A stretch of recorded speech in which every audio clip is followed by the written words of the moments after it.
Students, कैसे हैं आप सब। मैं प्रशांत कुमार स्वागत करता हूं आपके अपने प्यारे चैनल विज्ञान वाला एजुकेशन में। तो बच्चों, आज की क्लास का जो हमारा टॉपिक है वो टॉपिक है रिफ्लेक्शन ऑफ लाइट, राइट।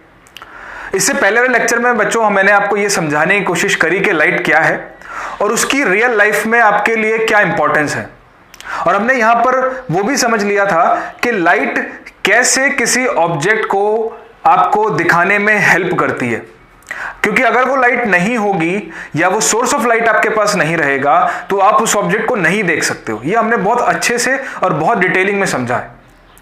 आज की क्लास में मैं लाइट का एक और इंपॉर्टेंट फिनोमेना आपके सामने प्रेजेंट कर रहा हूं, और उस इंपॉर्टेंट फिनोमेना का नाम है रिफ्लेक्शन ऑफ लाइट। ठीक है, लेकिन इससे पहले बच्चों मैं आपको एक बहुत ही इंपॉर्टेंट थ्योरी के बारे में समझाना चाहता हूं जो ये डिफाइन करती हैं कि लाइट का नेचर क्या है। हमारे साइंटिस्ट ने बच्चों आफ्टर कंडक्टिंग एक्सपेरिमेंट्स उन्होंने हमारे सामने दो रिजल्ट्स रखे हैं। आप उनको दो थ्योरी की तरह समझ सकते हो। ये हमारे पास लाइट को समझाने की दो थ्योरीज हैं। पहली थ्योरी ये कहती है बच्चों कि लाइट ना पार्टिकल से मिलकर बनी है। लाइट किससे मिलकर बनी है? पार्टिकल से। और दूसरी थ्योरी बच्चों ये कहती है कि लाइट एक वेव का फॉर्म है, लाइट एक वेव है, राइट। तो हमारे पास दो थ्योरीज हैं, right. Now depending upon the phenomena, जो फिनोमेना या जो इफेक्ट आपको ऑब्जर्व हो रहा है उसके अकॉर्डिंग हम लाइट के नेचर को डिसाइड करते हैं और फिर उस चीज को एक्सप्लेन करने की कोशिश करते हैं।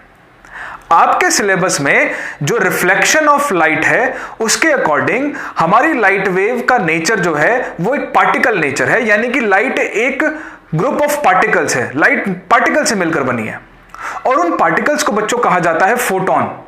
उन पार्टिकल्स को बच्चों कहा जाता है फोटोन, हम उनको फोटोन बोलते हैं। तो अब थ्रू आउट द चैप्टर आपको यही मानकर चलना है कि जो लाइट है उसका नेचर पार्टिकल नेचर है, और इसका मतलब यह है कि वो लाइट कुछ ग्रुप ऑफ पार्टिकल से मिलकर बनी है और उन ग्रुप ऑफ पार्टिकल्स का नाम होता है बच्चों फोटोन। उन्हें कहा जाता है फोटोन। तो फोटोन क्या है? The particle which make the light. और ये किस थ्योरी के अकॉर्डिंग है? According to particle theory of light, right. Particle theory, इस थ्योरी के according. So now let's try to understand कि रिफ्लेक्शन ऑफ लाइट क्या है। बच्चों रिफ्लेक्शन वर्ड जहां कहीं भी आपको मिले, रिफ्लेक्शन, सो पहली थिंग तो ये कि रिफ्लेक्शन ऑफ लाइट, अगर ये टर्म आप सुन रहे हो तो इसका मतलब इतना ही नहीं है कि रिफ्लेक्शन सिर्फ और सिर्फ लाइट के साथ हो सकता है। रिफ्लेक्शन किसी भी वेव के साथ पॉसिबल है। It is possible with any wave, ठीक है। साउंड वेव्स भी रिफ्लेक्ट करती हैं, ये आपने 9th क्लास में पढ़ा है। आपने इको, आपने रिवर्बरेशन जैसे टॉपिक्स को स्टडी किया है, and those phenomena were only possible because of the reflection of the sound। तो यहां पर भी जो आपकी लाइट है वो भी रिफ्लेक्ट कर सकती है, राइट। अच्छा, अब रिफ्लेक्शन शब्द का मतलब क्या है इसको समझाने के लिए सबसे पहली चीज मैं जो आपको समझा रहा हूं वो समझा रहा हूं रिफ्लेक्टिंग सरफेस। रिफ्लेक्टिंग सरफेस, क्योंकि आप एक टर्म हमेशा याद रखें, रिफ्लेक्टिंग सरफेस। और ये इसलिए याद रखें कि रिफ्लेक्शन होने के लिए बच्चों हमेशा आपको एक सरफेस चाहिए। Without that surface reflection is not possible. Reflection नहीं होगा। रिफ्लेक्शन कराना है तो आपके पास कुछ रिफ्लेक्टिंग सरफेस होने की रिक्वायरमेंट होगी, और बिना उन रिफ्लेक्टिंग सरफेस के आप रिफ्लेक्शन नहीं कर सकते। यानी सबसे पहली इंपॉर्टेंट चीज जो चाहिए वो हमको चाहिए रिफ्लेक्टिंग सरफेस, ठीक है। अब ये बच्चों रिफ्लेक्टिंग सरफेस आप याद रखें, ये रिफ्लेक्टिंग सरफेस दो तरह के होते हैं। पहला होगा प्लेन सरफेस और दूसरा होता है रफ सरफेस। प्लेन सरफेस और रफ सरफेस से मतलब ऐसा ही है कि जो इसका सरफेस है बच्चों वो कैसा होगा? स्मूथ होगा, smooth surface. Right. Rough surface का मतलब क्या है? ऑब्वियस सी बात है, इसका जो सरफेस है वो नॉट स्मूथ होगा, मतलब कि स्मूथ नहीं होगा, नॉट स्मूथ। इसकी वजह से होने वाले रिफ्लेक्शन को जो स्मूथ सरफेस से होता है, यानी कि जो प्लेन सरफेस से होता है, उसको कहा जाता है बच्चों रेगुलर रिफ्लेक्शन। Regular reflection. और अगर रिफ्लेक्शन इस रफ सरफेस से हो बच्चों तो उसे कहा जाता है इररेगुलर रिफ्लेक्शन।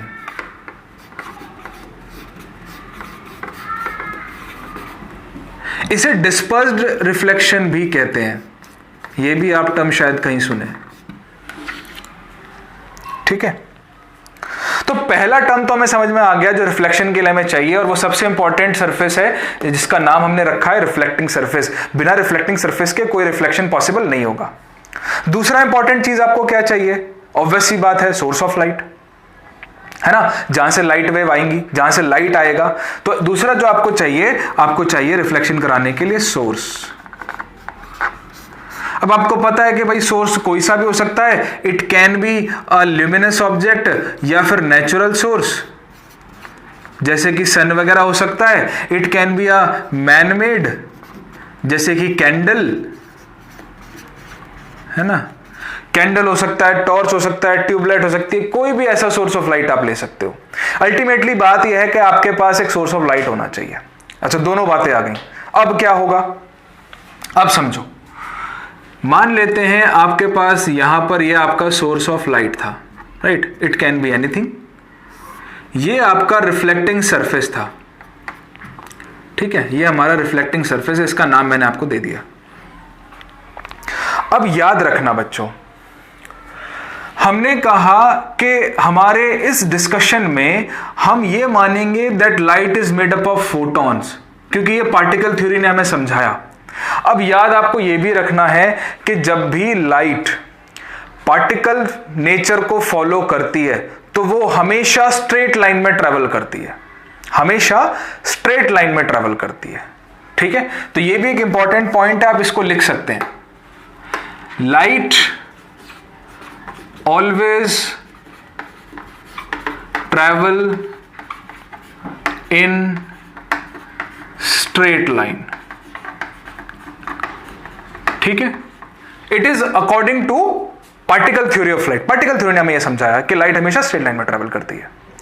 तो बच्चों, यहां से जो सोर्स है लाइट का, यहां से जो लाइट आएगी वो एक स्ट्रेट लाइन में आएगी। ठीक है, तो लेट्स सपोज ये आ गई आपकी लाइट वेव एक स्ट्रेट लाइन में। This is the light wave जो स्ट्रेट लाइन में आ रही है। अब ये रिफ्लेक्टिंग सरफेस क्या करेगा? ये सरफेस इस लाइट को रिसीव करेगा। देखो यहां पर ये लाइट को रिसीव कर रहा है। इस पॉइंट को मैं नाम दे देता हूं कुछ, लेट्स सपोज Q। तो क्या हो रहा है? Q पॉइंट ने लाइट को रिसीव किया है, लाइट रिसीव्ड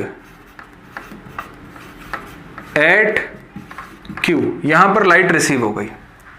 अब ये सरफेस क्या करता है बच्चों? इस लाइट वेव को वापस भेज देता है। This surface has the ability to reflect back, to strike back the light wave। जो लाइट वेव आ रही थी उसको वापस भेजने की इसके पास एबिलिटी होती है, इसलिए इसका स्पेशल नाम है रिफ्लेक्टिंग सरफेस। तो ये बच्चों लाइट आई और यहां से रिफ्लेक्ट वापस होकर चली गई। तो ये जो लाइट आई है, अगर हम इसको नाम दे दें, लेट्स सपोज ये P, ये लेट्स सपोज ये R, तो PQ को बच्चों कहा जाएगा incoming light ray. Incoming light रे।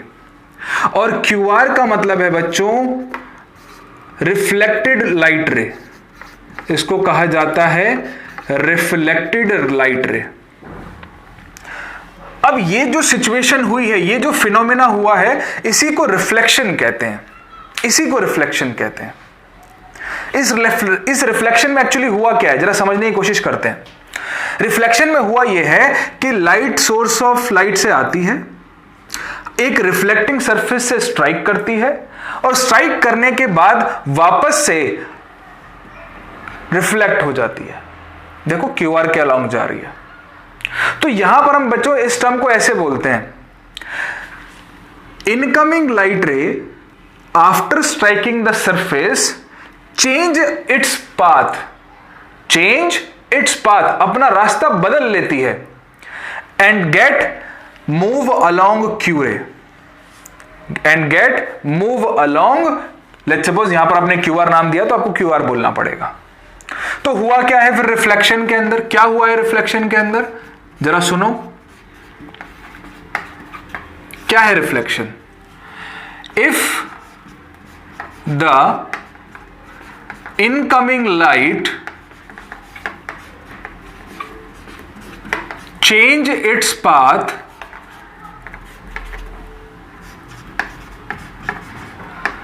after striking the reflecting surface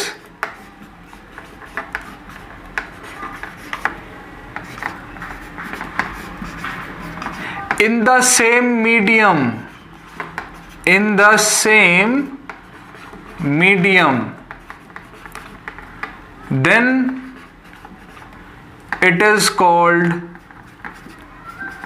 reflection, तब आप उसे रिफ्लेक्शन कहते हैं। आई होप आपको ये डेफिनेशन समझ में आया होगा, लेकिन मुझे ये भी पता है कि आपके दिमाग में एक सवाल आ गया होगा, और वो सवाल है ये सेम मीडियम, ये कहां से आ गया।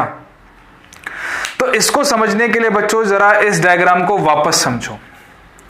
अगर हम ये एज्यूम करें कि ये जो हमारा रिफ्लेक्टिंग सरफेस है, this reflecting surface is dividing this whole space into two regions, first region and second region. दो रीजन में हमने इसको क्या कर दिया, डिवाइड कर दिया, राइट। एक फर्स्ट रीजन का नाम दे दिया ये रहा, एक हमने सेकंड रीजन का नाम दे दिया, दो रीजन आपने बना लिए। इन्हीं रीजन को यहां पर ना मैंने देखो मीडियम बोला है, इसी रीजन को मैंने यहां पर मीडियम बोला है, आप रीजन बोल सकते हो, कोई दिक्कत नहीं है। तो लाइट देखो बच्चों पहले रीजन में है, अभी देखो जब ये लाइट इनकमिंग हो रही थी पीक्यू से, तो देखो ये फर्स्ट रीजन में है। इस रिफ्लेक्टिंग सरफेस से स्ट्राइक करने के बाद भी देखो वो फर्स्ट ही रीजन में है, वो सेकंड रीजन में यहां नहीं आई है, यहां पर कोई लाइट नहीं आई है। एंड इट मीन्स दैट कि वो अपने सेम रीजन में ही रहती है, यानी कि सेम मीडियम में ही रहती है। और इसी फिनोमेना को बच्चों हम फिर कहते हैं रिफ्लेक्शन। क्योंकि ध्यान रखना, अगर ये बच्चों रीजन चेंज हो जाएगा ना, अगर ये फर्स्ट से सेकंड हो जाएगा तो ये रिफ्लेक्शन नहीं रहेगा, ये रिफ्रैक्शन में कन्वर्ट हो जाएगा। इसको भी हम लोग आगे पढ़ेंगे, ध्यान रखो। तो रिफ्लेक्शन का एक्चुअल मीनिंग ये है कि लाइट वेव अपने एक मीडियम में आएगा, एक सरफेस से टकराएगा, टकराने के बाद वापस से वो उसी मीडियम में चला जाएगा। अगर ऐसा होता है तो उस चीज को हम कहते हैं रिफ्लेक्शन ऑफ लाइट वेव। तो ये है बच्चों डेफिनेशन रिफ्लेक्शन ऑफ लाइट का। ये आपको समझ में आ गया होगा इनकमिंग रेज, और ये समझ में आ गया होगा रिफ्लेक्टेड लाइट रे। अब यहां पर जल्दी से पढ़ लेते हैं लॉज ऑफ रिफ्लेक्शन। रिफ्लेक्शन के लॉ क्या हैं?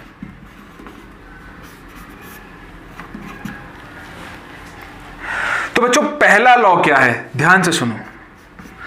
पहला लॉ ये कहता है, ये एक इनकमिंग लाइट रे आ रही है, ये एक आउटगोइंग लाइट रे है जिसको आपने रिफ्लेक्टेड लाइट रे बोला है, और यहां पर बच्चों मैं एक लाइन और ड्रॉ कर रहा हूं। ये लाइन जो मैंने ड्रॉ करी है, लेट्स सपोज इसको हम नाम देते हैं एक्स एंड वाई। ये एक्स वाई जो लाइन है, ध्यान से देखो, इस सरफेस के एक बिल्कुल परपेंडिकुलर है। तो इस एक्स वाई को बच्चों कहा जाता है नॉर्मल। इसे हम क्या कहते हैं? नॉर्मल। ये एक इमेजिनरी लाइन है, जरूरी नहीं है हमेशा हो, इमेजिनरी है। तो फर्स्ट लॉ के अकॉर्डिंग बच्चों इनकमिंग लाइट रे, नॉर्मल और रिफ्लेक्टेड लाइट रे एक सेम प्लेन के अंदर बनते हैं। क्या बोला मैंने? Incoming light ray, incoming, reflected and normal all lies in the same plane. क्या मतलब है इसका? ध्यान से देखो, ये बोर्ड एक प्लेन है, ये बोर्ड एक प्लेन है, इसी प्लेन के अंदर हम सारी बातें कर रहे हैं। ध्यान से देखो, ये इनकमिंग, ये रिफ्लेक्टेड, ये नॉर्मल, इसी प्लेन के अंदर तो सब कुछ बना हुआ है। तो यही डेफिनेशन मैंने लिख दी है यहां पर। ये इस लॉ की पहली स्टेटमेंट है, बहुत ज्यादा यूजफुल नहीं है, आपके एग्जाम में नहीं आएगी, चिंता मत करो, लेकिन पता होनी चाहिए, इसका एक्चुअल मीनिंग आपको पता होना चाहिए, राइट। जो बच्चों सेकंड स्टेटमेंट है ना, या जो इस रिफ्लेक्शन लॉ का सेकंड लॉ है, वो बहुत ज्यादा इंपॉर्टेंट है। वो लॉ कहता है that angle of incidence is equal to angle of reflection. ये बहुत ज्यादा इंपॉर्टेंट है। अब ये एंगल ऑफ इंसिडेंस कहां है, या यहां देखते हैं। एंगल जब भी बनाने हो ना बच्चों, हमेशा याद रखना, मैं यहां नोट डाल के लिख देता हूं, जब भी आपको एंगल ढूंढना है तो ये एंगल आप विद रिस्पेक्ट टू नॉर्मल ढूंढोगे। जो आपने नॉर्मल ड्रॉ किया था ना एक्स वाई, इसके रिस्पेक्ट में हमेशा आपको एंगल ढूंढना है। तो ध्यान से देखो, ये आ रही है इंसिडेंट रे, ये, और यहां है ऐसे हमारा नॉर्मल, तो नॉर्मल के रिस्पेक्ट में ये वाला एंगल क्या बनेगा हमारा, ये वाला एंगल, ये एंगल बनेगा एंगल ऑफ इंसिडेंस। तो ये हो गया मेरा एंगल ऑफ इंसिडेंस। इसी तरह से ये हमारी रिफ्लेक्टेड रे जा रही है कुछ ऐसे, देखो ऐसे, तो इसके रिस्पेक्ट में ये वाला एंगल जो बनेगा, ये एंगल बन गया हमारा एंगल ऑफ रिफ्लेक्शन। तो यहां पर है ये हमारे एंगल ऑफ इंसिडेंस और एंगल ऑफ रिफ्लेक्शन। तो लॉ के अकॉर्डिंग ये दोनों वैल्यूज, ये दोनों एंगल्स आपस में एग्जैक्टली इक्वल रहते हैं, ये हमेशा आपस में इक्वल रहते हैं। मतलब ये हुआ कि अगर मान लीजिए ये 30 डिग्री पर आया है, तो ये रिफ्लेक्ट भी कितने डिग्री पर होगा, 30 पर होगा। अगर ये 60 डिग्री पर आया तो भी कितने पर रिफ्लेक्ट होके जाएगा, 60 पर होके जाएगा। अब एक छोटा सा सवाल इसी लॉ के बेस्ड पर, कि अगर एंगल ऑफ इंसिडेंस 0 डिग्री है तो सोचो एंगल ऑफ रिफ्लेक्शन कितना होगा, सोचो, क्या ये वैल्यू भी 0 नहीं होगी? क्योंकि लॉ के हिसाब से जितना आई है उतना आर होगा। तो अगर एंगल ऑफ इंसिडेंस 0 है तो एंगल ऑफ रिफ्लेक्शन भी कैसा होगा, 0 होगा। यानी आई और आर आपस में कैसे होंगे, बराबर है, तो 0 0 होंगे। यानी अगर ये 0 है तो ये भी 0 होगा। 0 0 का मतलब क्या है बच्चों, इसको एनालाइज करो। 0 0 का मतलब, ध्यान से देखो, 0 0 का मतलब कि ये वैल्यू जो इंसिडेंट रे की है वो ऐसे आएगी, क्योंकि ये नॉर्मल के ऊपर जाएगी तभी तो 0 एंगल बनेगा, है ना। तो अगर कभी ऐसा होता है, ये आ गई इंसिडेंट, तो रिफ्लेक्ट भी देखो इसी रास्ते पर जाएगी, ये रिफ्लेक्टेड भी इसी रास्ते पर होगी। ये इंसिडेंट हुई और ये वहां पर रिफ्लेक्ट हो गई। समझ में आया? ये मतलब है एंगल आई और एंगल आर 0 होने का। और अगर हम ध्यान से देखें, ये जो इंसिडेंट रे आ रही है कुछ ऐसे, और ये जो लाइट रिफ्लेक्ट होके जा रही है ऊपर, ये आ रही है इंसिडेंट, ये जा रही है रिफ्लेक्ट होके, क्या ये दोनों इस सरफेस के परपेंडिकुलर नहीं है? परपेंडिकुलर है ना, 90 डिग्री नजर आ रहा है ना। इस वजह से इसको कहा जाता है नॉर्मल इंसिडेंस। क्या कहेंगे बच्चों इसे हम, नॉर्मल इंसिडेंस। ये होता है नॉर्मल इंसिडेंस। सो ये है आपका introduction reflection to light. I hope ये क्लास आपको पसंद आई होगी, समझ में आया होगा जो टॉपिक्स मैंने आपको समझाने की कोशिश करी है। अगर नहीं समझ में आया है बच्चों, तो एक बार इस वीडियो को वापस से रिवाइंड करके जरूर देखो, क्योंकि आने वाले नेक्स्ट लेक्चर के लिए ये वाला टॉपिक समझना बहुत ज्यादा इंपॉर्टेंट है। नेक्स्ट लेक्चर में बच्चों हम लोग स्टडी करेंगे reflection through plane mirror and reflection through spherical mirrors. तब तक के लिए अच्छे से पढ़ाई करो, बार बार इन वीडियोस को देखो। जहां पर भी आपको कोई डाउट नजर आता है, कोई कॉन्सेप्ट नहीं क्लियर हो पा रहा है, वीडियोस को रिवाइंड कर करके बार बार देखो, ताकि आप उस डाउट को, उस कॉन्सेप्ट को समझ पाएं, उस डाउट को क्लियर कर पाएं। स्टिल अगर आपको कहीं प्रॉब्लम आती है तो आप कमेंट सेक्शन पर आके अपने सवालों को जरूर रखें, मैं आपके सवालों के जवाब जरूर दूंगा। तब तक के लिए पढ़ते रहो और मौज करते रहो। Thank you so much.